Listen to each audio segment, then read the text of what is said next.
je pense à Monsieur Fillon, j'ai un petit peu étudié son programme sur l'école. Les socialistes, on le connaît déjà, le programme, puisqu'on est en train de le vivre. Mais j'ai étudié un petit peu le programme de Monsieur Fillon.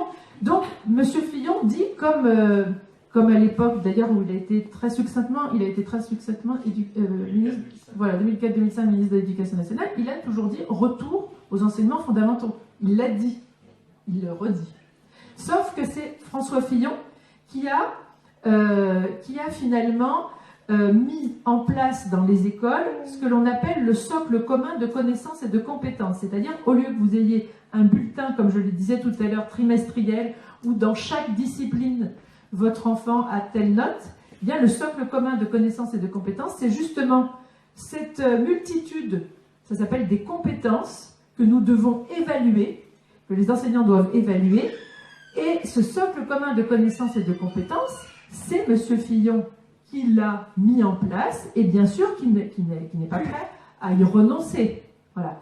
Parce que, comme je vous dis, selon l'Europe, il faut des citoyens mobiles qui aient ce petit socle commun de compétences et de connaissances, et puis après, ils peuvent aller travailler partout dans le monde à très bon marché.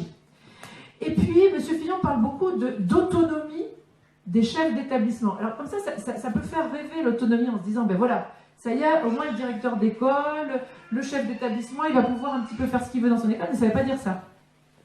Ça veut dire qu'en fait, de plus en plus, le chef d'établissement sera, j'allais dire, tributaire des collectivités qui vont lui dire, voilà, nous, on peut te subventionner, on peut vous subventionner votre projet éducatif, donc si vous allez taper à la bonne porte de telle collectivité, et bien sûr que l'objectif d'une école, ce n'est pas de répondre à des projets éducatifs subventionnés par des collectivités, c'est une mission de service public. Et c'est donner à tous les enfants de France ce que nous avions pendant des années depuis les hussards noirs de la République, c'est-à-dire une formation et une éducation pour tous les enfants de France, une éducation et surtout une instruction digne de ce nom. Il parle aussi beaucoup de parcours individualisés. Or, nos enfants doivent au contraire apprendre ce que c'est que le mérite. Et en fait, c'est par le travail le travail d'élèves qu'ils feront, qu'ils auront des résultats scolaires, qu'ils seront des élèves méritants, qu'ils auront une évaluation et des résultats concrets et de bons résultats, et non pas par un parcours individualisé qui annihile aussi l'évaluation. Alors, comme je vous ai dit, les socialistes n'en parlent pas. Eux, c'est toujours... Alors, ils vous parlent toujours de moyens.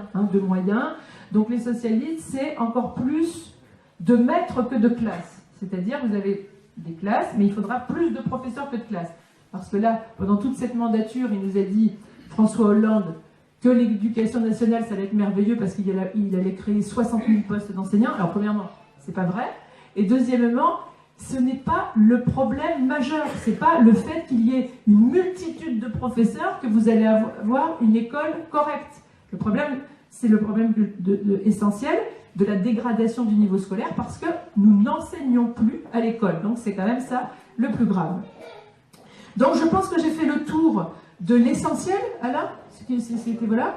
Et d'autre part, je peux vous dire que nous avons beaucoup de raisons d'espérer parce que, comme je vous l'ai dit au début, le fait de m'être engagé au Front National, d'avoir rencontré Alain à vélo, qui parle très bien, et je me suis dit, bon, c'est pas moi qui suis découragée de l'école parce que je n'y comprendrai rien, c'est en rencontrant des enseignants patriotes qui avaient la même vision que moi de l'école par amour de leur métier, eh bien, ça m'a donné le courage de continuer dans mon métier, sachant aussi que Marine était absolument réceptive à nos propositions. Et je peux vous dire que finalement, j'exerce mon métier avec ces convictions-là, sans faire de politique à l'école, mais avec ces convictions-là, c'est-à-dire mettre vraiment l'amour de mon métier au service de ces élèves, et qu'ils soient, je veux dire, actuellement, j'ai effectivement beaucoup d'enfants issus de l'immigration, mais avec ces principes-là, avec les principes que nous allons mettre en œuvre, eh bien, vous pouvez vraiment les tirer vers le haut. Vous avez des résultats et c'est ce qui continue à me rendre heureuse. et à me dire que c'est vraiment possible qu'au niveau de l'école, nous changions les choses très rapidement. Et c'est ce qui me donne énormément d'espoir. Donc je peux vous dire que les parents, les enfants et les professeurs adhéreront à nos propositions parce que c'est ce qui, enfin, pourra retirer de nouveau les élèves vers le haut. D'ailleurs, le mot élève, ça veut dire s'élever. Donc voilà, je vous remercie et vive l'école, vive Marine.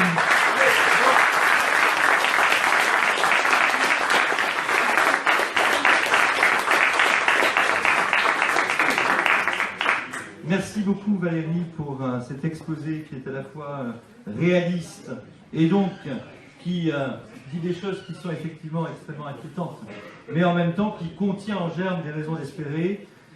J'attire, je sais qu'il y a un échange, je pense que monsieur vous vouliez tout à l'heure intervenir, je pense qu'on peut effectivement faire passer le micro durant quelques minutes pour que vous puissiez éventuellement questionner Valérie Lopi. Je voudrais simplement apporter un complément. Je vous fais remarquer que parmi les candidats en lice pour l'élection présidentielle, nous avons pas moins de 4 anciens ministres de l'Éducation nationale. Enfin, 3, puisque l'un des 4 a déjà été mis hors jeu, c'est Vincent Peillon, il en reste 3, donc passons-les en revue. Nous avons Jean-Luc Mélenchon, tout d'abord, qui fut ministre de l'enseignement professionnel. Nous avons par ailleurs Benoît Hamon, qui fut l'éphémère deuxième ministre du gouvernement, c'était sous Héroux ou sous Valls, enfin, durant le quinquennat Hollande. Et puis nous avons François Fillon, Valérie l'a rappelé, 2004-2005. Ça peut paraître il y a longtemps, mais comme tu l'as effectivement très bien dit, le gouvernement, le ministère Fillon, ça a été l'application des directives européennes en matière éducative et scolaire. On parle beaucoup de notre souveraineté monétaire, de notre souveraineté sous différents angles, mais il y a aussi la souveraineté éducative. Il faut savoir qu'effectivement la situation que connaît notre école est la conséquence directe d'une perte de souveraineté au niveau de nos politiques scolaires et donc d'application de directives européennes qui sont aberrantes, scandaleuses, qui ont encore abaissé le niveau. Donc, effectivement, parmi nos candidats à la présidentielle, et pas les moindres, alors Fillon est en sursis, si on a bien compris, et pas les moindres, nous avons plusieurs ministres de l'Éducation nationale qui se partagent donc la responsabilité de la situation qui est celle de notre école aujourd'hui. Alors, ce que nous pensons tous, je vais peut-être l'exprimer, il est temps de passer un grand coup de balai. Pour notre part, nous avons travaillé avec Valérie, nous avons, je le répète, remis 100 propositions pour l'école et l'université de demain à Marine Le Pen. Nous avons organisé une convention qui a été unanimement saluée comme étant de très haut niveau. Le programme définitif sera présenté dans sa totalité, mais notamment la partie éducative, lors des assises présidentielles de Lyon. Et puis, on peut le dire, nous saurons faire, nous saurons effectivement redresser notre école et notre université. Et redresser notre école et notre université, c'est un impératif absolu parce que à l'école et à l'université se joue bien entendu l'avenir individuel des enfants et des jeunes, mais donc tout autant l'avenir collectif de la nation. Voilà.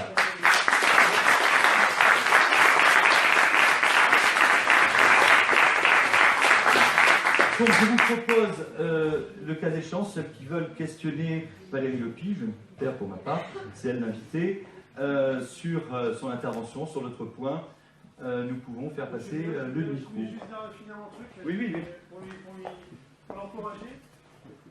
Je suis très content de vous voir parce que je vous ai entendu sur la RMC l'autre soir et je buvais vos paroles. Moi je travaille dans un collège. J'ai déjà des collègues moi, qui sont profs, qui ont déjà des enfants allophones ici sur Nantes, à Malakoff en tout. Je ne le connaissais pas, allophone, et en fait parle pas du tout français.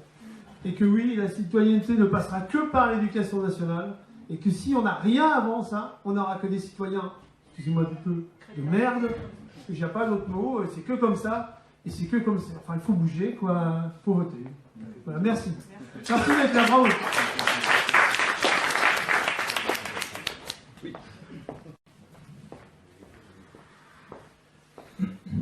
J'avais une question à vous poser sur les prénoms que portent les enfants. Vous avez décrit la situation d'école de ZEP, telle que celle que vous dirigez, avec beaucoup d'enfants allogènes, beaucoup de familles de ces enfants qui sont allogènes, allogène et allophone de culture étrangère. Et ces enfants, me semble-t-il, portent souvent des prénoms étrangers. Le prénom étant un marqueur culturel très puissant, le fait que beaucoup d'enfants au sein d'une même classe portent des prénoms étrangers, qu'ils soient africains ou qu'ils soient maghrébins, est un facteur de communautarisme. Et cela génère toutes sortes de tensions communautaires et de violences, surtout à l'encontre du pays d'accueil. Évidemment, on observe un phénomène de sécession culturelle. Donc ma question est la suivante. Pensez-vous que le fait que la loi française contraigne les parents, qu'ils soient français de souche ou français d'origine étrangère, à donner à leurs enfants des prénoms français, des prénoms du calendrier, serait de nature à favoriser la concorde au sein des classes?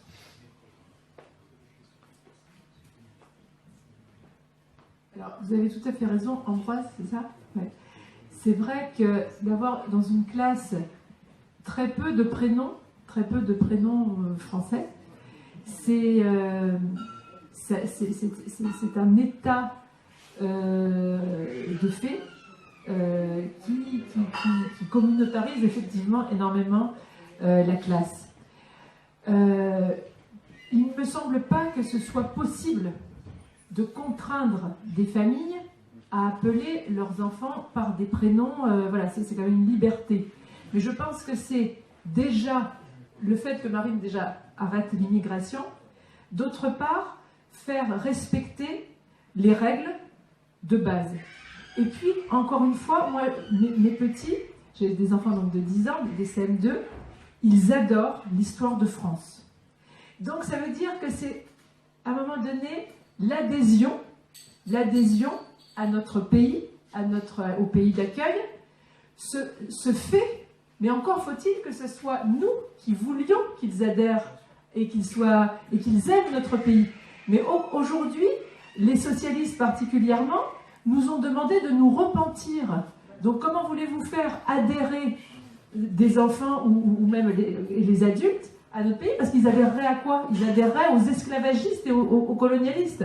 Donc si nous n'avons pas un amour fort de notre pays, eh bien ils ne transformeront pas, enfin, ils continueront à choisir les prénoms de leur voilà. Et donc je pense que c'est par cette volonté, à nous d'avoir cette volonté, de l'amour de notre pays, de la fierté de notre pays, pour les faire adhérer, bien sûr, à nos règles déjà. Voilà.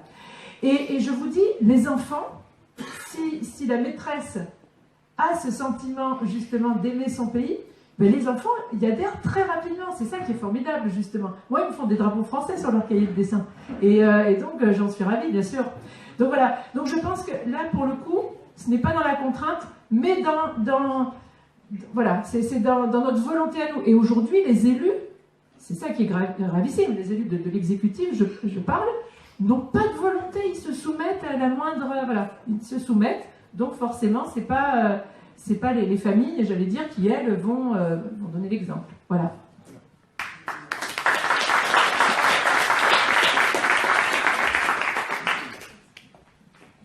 Alors, nous avons une question d'Agnès. Quel contenu mettriez-vous dans les cours de morale? Déjà, vous, quel sujet vous abordez dans votre école et puis qu'est-ce qu'a prévu Marine sur ce sujet? Alors, en fait, la morale, vous savez, donc là, justement, pareil, même le mot morale, c'est tabou, hein, vous le savez. Hein, et donc, on a quand même réussi à l'employer. Parce que Najat Vallaud-Belkacem a fait EMC, ça veut dire éducation morale et civique. Mais je le rappelle encore, dans une conférence pédagogique, le fait qu'il y ait le mot moral, ça suscitait énormément de réactions en disant oh là là, c'est la morale, on revient à l'ordre moral. Enfin bref. Et alors, tout simplement, moi, les petits, la morale, c'est quoi? C'est la politesse. Ils sont finalement demandeurs de ça. Ils aimeraient, eux, apprendre comment bien se tenir, parce qu'on ne leur enseigne pas. Donc la politesse, c'est le code de base. Hein, c'est le code de base. C'est la politesse, c'est justement l'amour de sa patrie. Ça veut dire, qu'est-ce que ça veut dire le 11 novembre? Pourquoi on va au monument aux morts? Ça veut dire, même sur le thème, je leur explique ce que c'est que la médisance. En fait, c'est de souche au départ, de souche chrétienne, hein, bien sûr, parce qu'en fait même, j'allais dire, la morale républicaine, elle vient de nos racines chrétiennes. Et en fait, pendant de très longues années, même l'école de Jules Ferry, elle était imprégnée, qu'il le veuille ou non, j'allais dire, elle était quand même imprégnée de notre morale chrétienne, parce que j'allais dire, il n'y en a pas 36 000, quoi. Hein. Donc voilà. Donc, mais c'est pareil, les enfants, ils adorent. Quoi. Enfin, moi, j'adore aussi ce moment où je partage avec eux la petite histoire. Et en plus, c'est souvent des très beaux textes littéraires. Et puis après, eh bien, on écrit cette phrase de morale. Donc, je vous dis, voilà, très simplement, les rudiments de notre morale qui est issue finalement de notre histoire chrétienne. Voilà.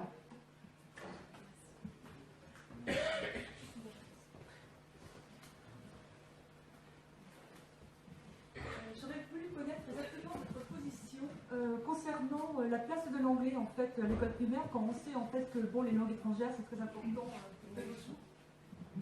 Eh bien, écoutez, moi en fait, je vois pour ma fille, je souhaitais effectivement qu'elle apprenne le plus tôt possible l'anglais, parce que c'est vrai que les enfants, on le sait, hein, ils ont une capacité d'apprendre, et puis surtout au niveau des langues, quand ils sont petits. Le problème aujourd'hui, c'est que on nous demande à nous, qui ne sommes pas forcément compétents en langue, en anglais, d'apprendre aux enfants cette langue. Moi, je pense qu'il faut l'enseigner effectivement dès le plus jeune âge, mais j'allais dire en plus de ce que nous avons déjà à faire à l'école. Parce que je pense qu'on a besoin vraiment de toutes nos heures de classe telles qu'elles sont aujourd'hui, et pour certainement le mettre dans le créneau qui, je ne sais pas si vous le savez, nous n'avons plus que 24 heures pour l'ensemble de la classe. Et il y a 2 heures consacrées au soutien. Ça, c'était le ministre sous Nicolas Sarkozy, qui s'appelle, je ne sais plus comment il s'appelle, il était pas mal. Darcos.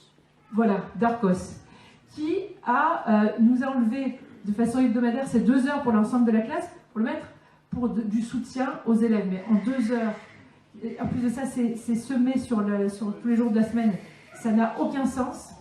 Et les enfants qui justement sont en difficulté, c'est parce que, comme je vous ai dit, c'est les allophones. Hein, donc ça n'a aucun impact.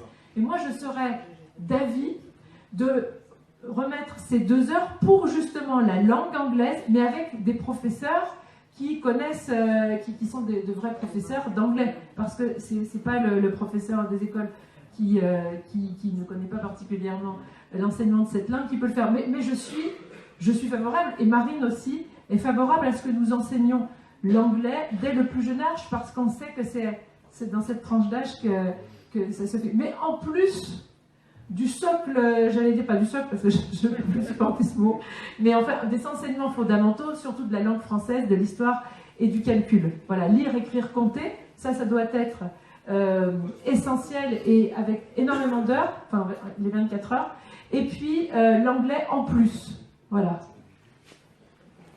Bonjour, est-ce que vous avez des éléments de comparaison, entre l'école publique et privée? Est-ce que le niveau d'exigence est plus élevé en privé qu'au public? Alors, aujourd'hui, moi j'avoue que l'école publique, et notamment dans le sud de la France, quand on habite dans des villes où moi à Tarascon, il n'y a que des écoles en ZEP. Hein. Donc vous avez des enfants, et vous vous dites, oui, moi j'aimerais bien qu'ils puissent avoir mais vous n'allez pas sacrifier votre enfant à l'école publique en disant, moi je crois à l'école publique. Bon. Donc, effectivement, il y a beaucoup d'écoles privées hors contrat qui se développent, et puis il y a des écoles privées sous contrat. Eh bien, il faut savoir aujourd'hui que l'école privée sous contrat, en tout cas dans mon secteur, les professeurs sont parfois plus idéologisés et sont encore plus, j'allais dire, laxistes. Alors évidemment, ils ont un public un petit peu plus sélectionné, mais l'enseignement, je trouve, parce que ma fille, du coup, j'ai été obligée de la mettre, alors quand elle était à l'école primaire, elle était avec moi, j'avais confiance dans mes collègues, donc même si c'était un petit peu la zone, eh bien, j'allais dire, c'était correct, Mais au collège, je me suis dit non, je ne vais pas l'envoyer dans le collège ZEP. Donc, le collège privé sous contrat, j'ai trouvé que l'enseignement était finalement totalement mauvais, enfin totalement mauvais. Il n'était pas bon parce que justement, il n'y avait pas cette rigueur pour l'enseignement du français, cette rigueur pour l'enseignement de l'histoire-géo. Et je trouve que le privé sous contrat, parfois les professeurs qui ont subi le même enseignement, la même formation de professorat des écoles, eh bien, n'est pas, à mon avis, de grand secours. En revanche, aujourd'hui, effectivement, il y a des écoles hors contrat, mais bon, effectivement, ça demande un gros investissement de la part des parents. Il y a des écoles hors contrat aujourd'hui qui, effectivement, font du bon travail. Mais l'objectif d'une candidate à la présidence de la République, c'est de faire en sorte que l'école de la République française soit la meilleure pour tous. Parce qu'aujourd'hui, s'il y a tant d'écoles hors contrat, c'est par défaut. Et bien sûr, nous devons tendre pour que l'école soit la meilleure pour tout le monde. Et c'est possible, elle a été regardée par le monde entier pendant des années. Certainement, donc c'était à l'époque du serment de la République, enfin, moi c'est un petit peu mon modèle, et bien c'était, voilà, donc c'est possible. Donc voilà, c'est la réponse que je vous ferai sur les écoles privées aujourd'hui. Voilà. Je vous propose qu'on enchaîne, peut-être vous aurez tout le loisir de pouvoir vous entretenir individuellement avec Valérie Lepie autour de notre galette tout à l'heure. Je vous propose qu'on enchaîne comme annoncé tout à l'heure parce que je tiens à ce que Valérie donc, nous réchauffe le cœur de sa gentillesse, de son accent et aussi de sa connaissance du terrain. Enfin, tu as un petit accent quand même. Un petit accent quand même. Non ? Oui, un petit accent d'adoption. Donc, nous parle des perspectives de victoire qui sont bien réelles. Je parle aux élections locales, aux élections législatives, particulièrement dans le sud-est de la France. Mais puisque cet événement d'aujourd'hui est le premier événement que nous organisons suite à une évolution récente de la fédération, je tiens tout de même à présenter, parce qu'après tout, tout le monde ne connaît peut-être pas tout le monde, eh bien, d'une part, nos élus qui sont présents, quoique certains soient allés fumer, mais non, ils sont de retour, et puis également les membres de l'équipe dirigeante du Front National de Loire-Atlantique, qui sont très naturellement vos interlocuteurs privilégiés et qui animent la vie militante de cette fédération. Alors, pour commencer avec les élus régionaux, nous en avons, et aussi municipaux, du reste, nous en avons des élus régionaux 2 sur 4. Voilà. Jean-Claude Blanchard, que vous connaissez bien.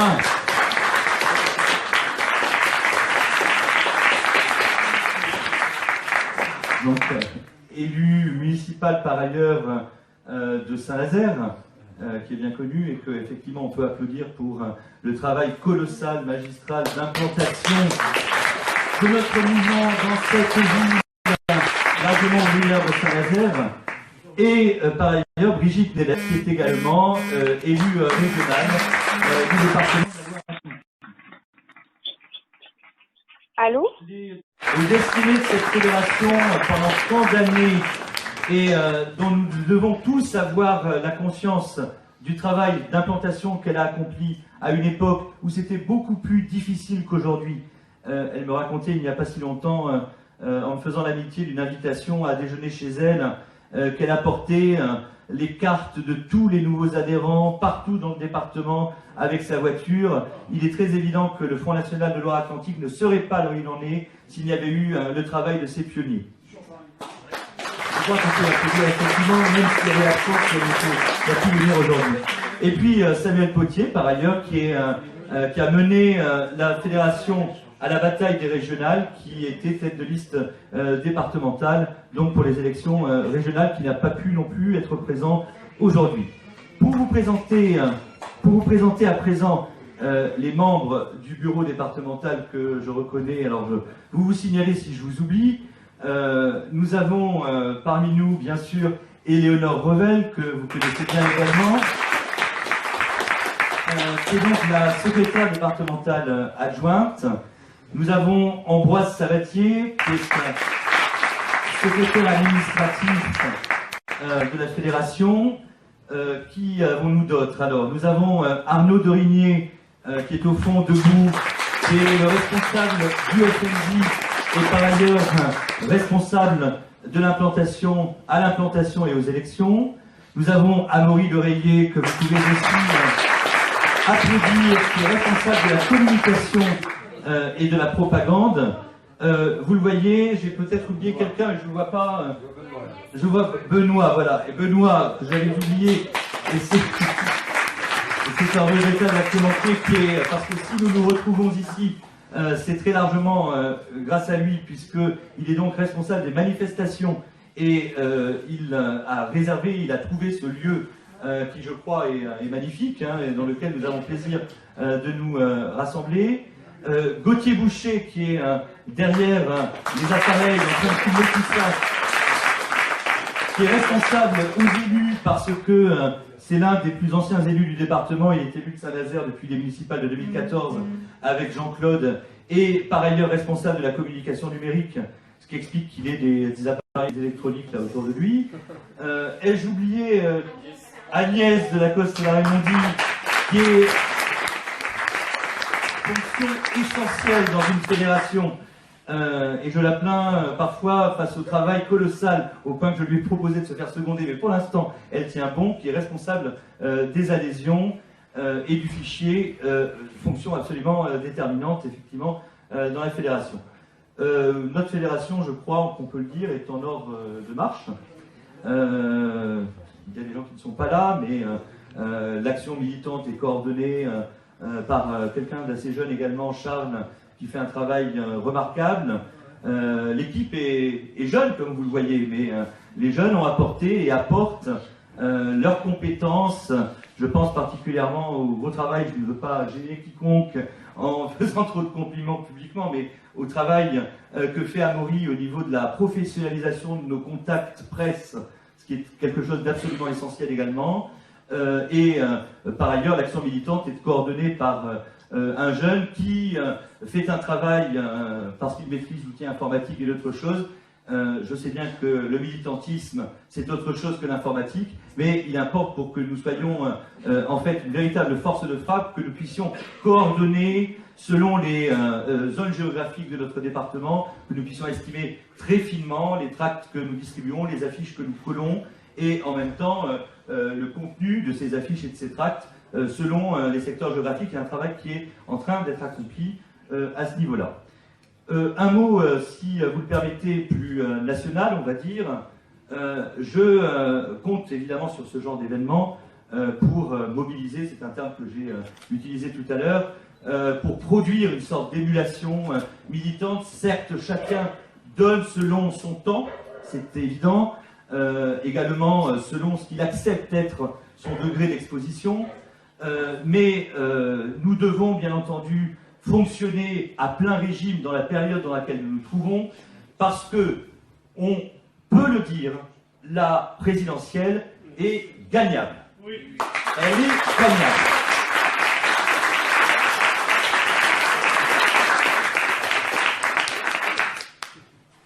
J'appartiens, entre autres choses, au conseil stratégique de la campagne présidentielle, ce qui me procure le plaisir et l'honneur de voir très régulièrement notre candidate.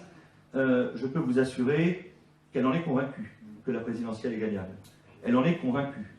Alors, elle est gagnable, et je dirais qu'au fur et à mesure que les jours passent, ça se précise qu'elle est gagnable. Elle l'est de plus en plus. D'abord, quelques brèves analyses, parce que je voudrais surtout qu'on entende Valérie. Quelques brèves analyses. Ce qui est en train de se produire en ce moment, c'est que les sortants sortent, les uns après les autres.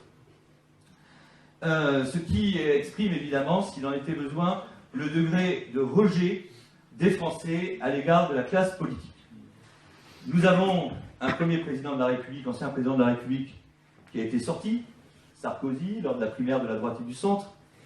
Le président de la République sortant est vraiment bien sorti, puisqu'il a déclaré forfait.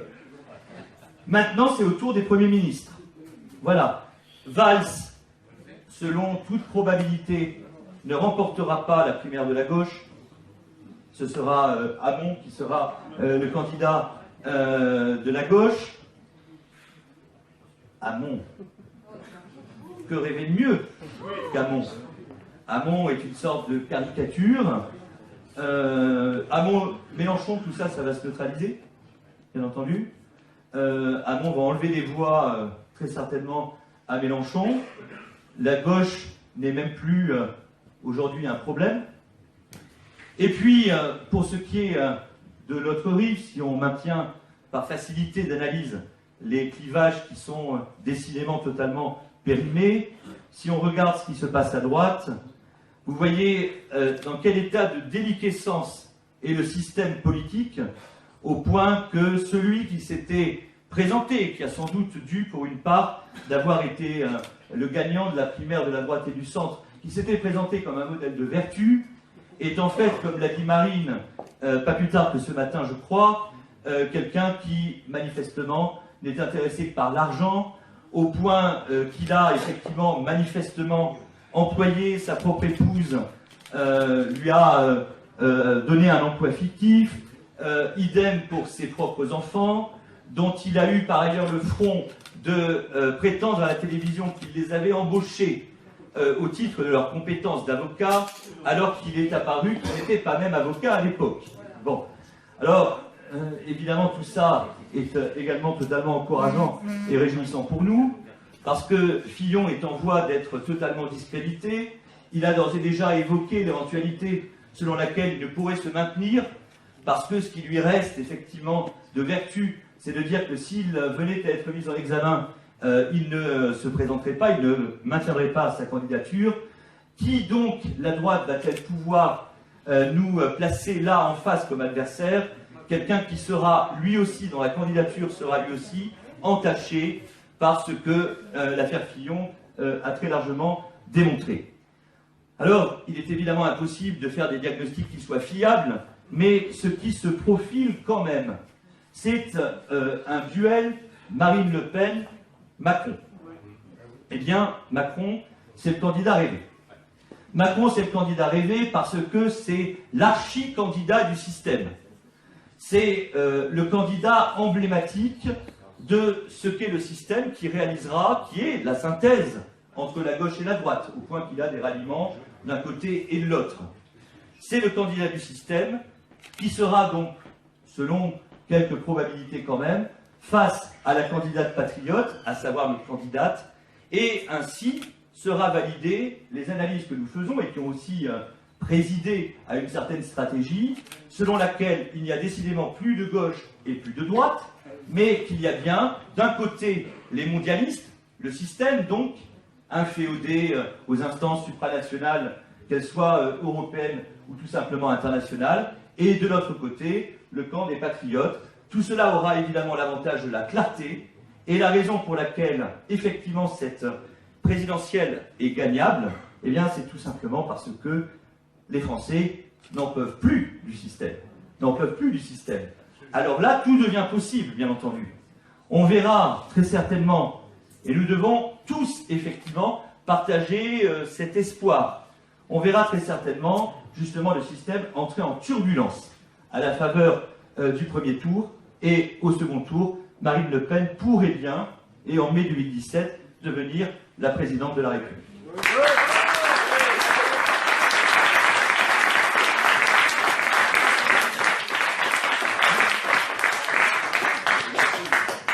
Mais je laisse la parole à Valérie pour qu'elle nous parle, enfin de ce qu'elle souhaite après tout, mais peut-être plus tôt, puisque nous sommes loin de ce qui se passe dans ta région et des perspectives qui existent dans cette région.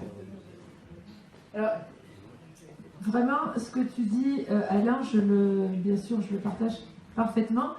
D'autant plus que hier après-midi, je discutais avec des gens des Tarasconnais qui me disaient que c'est la première fois que là, nous ne savons pas, que nous sommes même, comment dire, surpris de ne pas savoir, de ne pas, comment dire, on ne va pas voter cette fois notre parti. Voilà.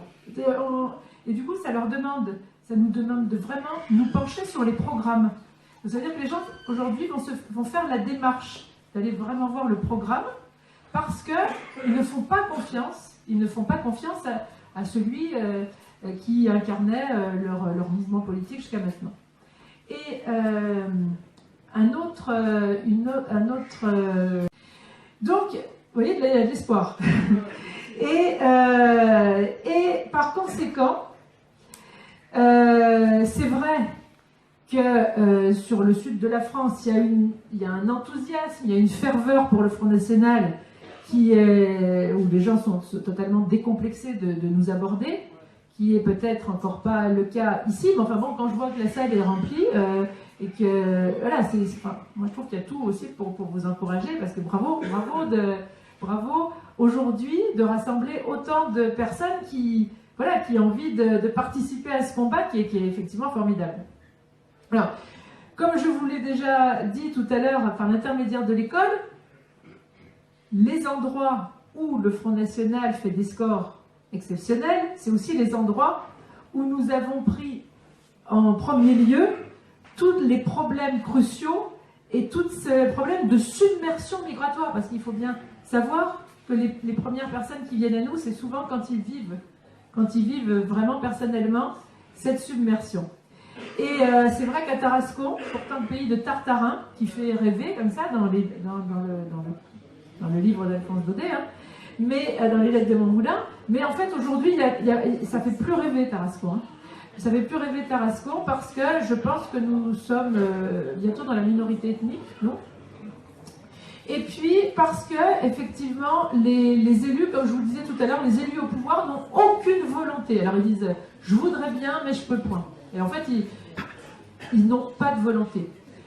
Le dernier conseil municipal, j'avais présenté une motion pour dire le maire a la possibilité de stopper les cours d'arabe dans les écoles qui dépendent de lui, puisqu'il faut savoir que après la classe, les cours d'arabe qu'il y a dans les écoles, eh bien, sont sous la responsabilité municipale, ne sont plus sous la responsabilité de l'éducation nationale.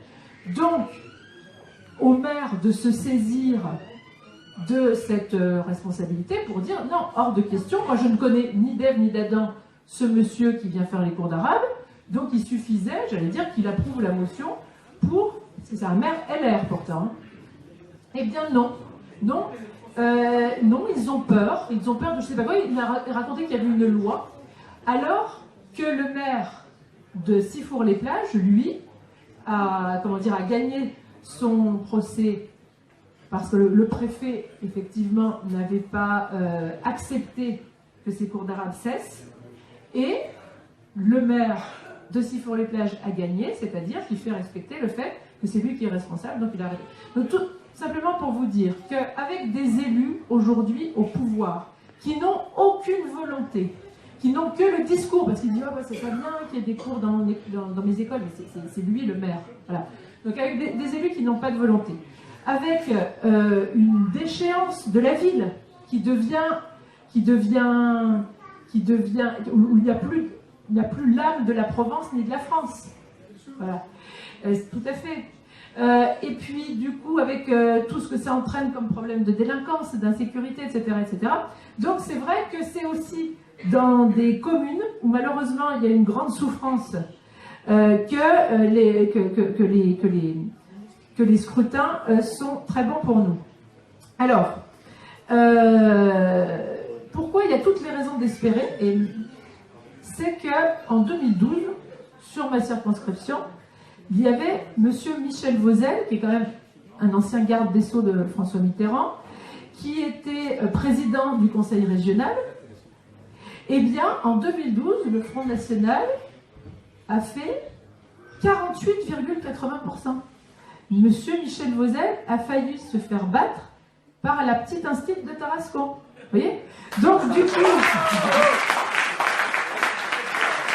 Donc, ça veut dire qu'en 2017, théoriquement, il n'y a que le petit point que je me suis fait, j'allais dire, voler dans les quartiers où c'était facile d'aller chercher... Voilà. Donc je me dis, en plus M. Vauzel, lui, il n'aime pas perdre, donc il s'est retiré. Il a dit, je laisse la place au suivant. Et donc voilà, donc théoriquement, si nous continuons à cette implantation locale, et en fait, je voulais vous parler aussi de cette implantation locale, parce que c'est un bonheur de faire de l'implantation locale. Parce que c'est effectivement, bon, aller boiter, donner des tracts, mais c'est aussi aller se rendre dans tous les événements publics. Alors c'est vrai que nous, en Camargue, il y a aussi toute une partie de ma circonscription, c'est la Camargue, il y a beaucoup d'événements, de fêtes traditionnelles. Alain est venu à Boulbon, c'est une petite commune à côté de moi, et il sait, parce que c'était la fête de la Saint-Éloi. Et les traditions sont très très fortes, en fait, en Provence. C'est Frédéric Mistral, qui en plus était, donc, bien sûr, le premier prix de littérature en début du XXe siècle, et qui défendait la Provence tout autant que sa patrie. Donc nous, on a quand même Frédéric Mistral qui guide encore beaucoup les Provençaux. Et ce qui est bien, c'est bien que c'est du bonheur d'aller se rendre, moi, en tant qu'élu, et c'est vrai que d'être conseiller régional, ça aide aussi pas mal, en tant qu'élu, eh bien, vous vous rendez sur toutes ces fêtes. Dernièrement, je suis allée à un pastrage. Le pastrage, c'est en fait, on bénit, le prêtre bénit les petits agneaux, parce qu'il y a aussi beaucoup de moutons. Voilà. Et puis, il y a aussi les fêtes taurines, avec la course camargaise. On ne tue pas les taureaux, mais c'est la course camargaise. Alors, tout ça, c'est magnifique. C'est l'âme de la Provence. Et puis, en tant que candidate, c'est quand même le bonheur d'aller se rendre sur ces événements. Et puis, maintenant, c'est plus moi qui vais voir les gens, c'est les gens qui viennent à vous et qui justement, parce qu'eux, ils veulent vraiment défendre l'âme de leur région, l'âme de leur pays, et qui savent que c'est sur le Front National qu'ils peuvent compter et non pas sur les autres qui les ont trahis. Voilà. Donc ça, c'est formidable. Vous savez que la ville voisine de Tarascon, c'est Beaucaire. Elle est juste de l'autre côté du Rhône, elle est dans le Gard. Moi, je suis dans les Bouches-du-Rhône. Et vous savez que le maire, c'est un maire Front National, et qu'au fur et à mesure des élections depuis 2014, à chaque élection, eh bien, il est à bien plus de 50% dans sa ville. Donc ça veut dire Julien Sanchez. Voilà. Alors moi, c'est vrai que je fais comme si tout le monde le connaissait. Julien Sanchez, maire Front National, et donc ça donne beaucoup d'espoir aussi aux Tarasconnais, parce que Beaucaire était, j'allais dire, dans un état presque plus déplorable que Tarascon. Et les gens aujourd'hui disent ben nous, au départ, on n'a pas voté Front National parce que bon, on avait peur et tout ça. Et maintenant, eh bien, écoutez, c'est formidable. Il a redressé notre ville. Il a la volonté. Alors, c'est vrai qu'il a dû aller à beaucoup de procès parce que justement, il y avait les Maghrébins, les commerçants maghrébins lui ont fait un procès parce qu'ils ne voulaient pas que les commerces restent ouverts toute la nuit et troublent l'ordre public. Donc, la crèche, il a fait la crèche dans sa mairie et il y a toutes les associations laïcardes qui lui ont empêché de faire la crèche, mais il s'est battu et en fait, il a toujours gagné. Et c'est formidable de voir eh bien, les Beaucairois heureux et qui disent « Putain, la prochaine fois, ça sera Tarascon, vous serez deux, etc. etc. » Donc ça, c'est vrai que c'est quand même très enthousiasmant. Depuis 2014, sur Tarascon, pareil, c'est à l'identique de Beaucaire, c'est-à-dire qu'à Tarascon, pour les régionales, nous avons fait 57% Front National.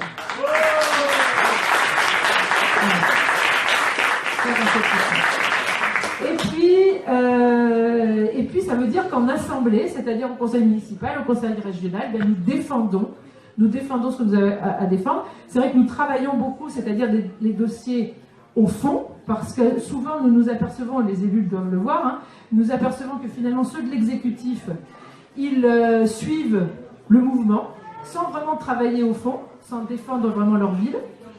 Et ça veut dire qu'aujourd'hui c'est la technocratie qui a pris le pas même sur les élus, et les élus se plient à ce que les technocrates et les techniciens leur disent de faire. Et c'est les élus Front Nationaux qui, eux, étudient les dossiers au fond, font un véritable travail et peuvent défendre. Donc on a de plus en plus de crédit aussi par rapport à ça. Et tout à l'heure, ce que disait Alain, c'est très important. C'est très important de faire tout un travail avec les réseaux sociaux, avec les réseaux sociaux, parce qu'on ne peut pas compter sur les médias pour, enfin en tout cas en général les journaux locaux, c'est quand même pas nos partenaires idéaux. Donc du coup, de faire tout un travail de communication sur ce que nous faisons sur le terrain, c'est très très important, et ça encourage beaucoup les futurs électeurs, parce qu'ils voient qu'il y a une réelle, non seulement présence, mais il y a de l'action, et il y a de l'enthousiasme, il y a des gens qui sont là et qui font avancer. Donc ça, c'est très important, effectivement, que vous continuez les médias par les réseaux sociaux. Voilà, je terminerai par dire que, pour compléter aussi ce que dit Alain, nous avons quand même au niveau national et au niveau international, deux sources d'espoir immenses, le Brexit et l'élection de Donald Trump, qui veut mettre...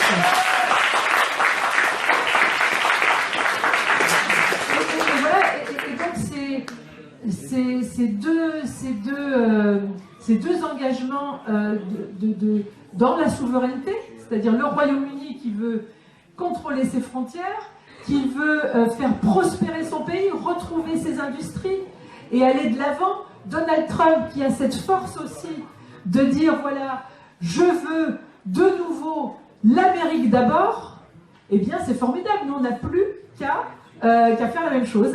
Et je pense, bien sûr, de plus en plus, jour après jour, je pense qu'effectivement, on va gagner.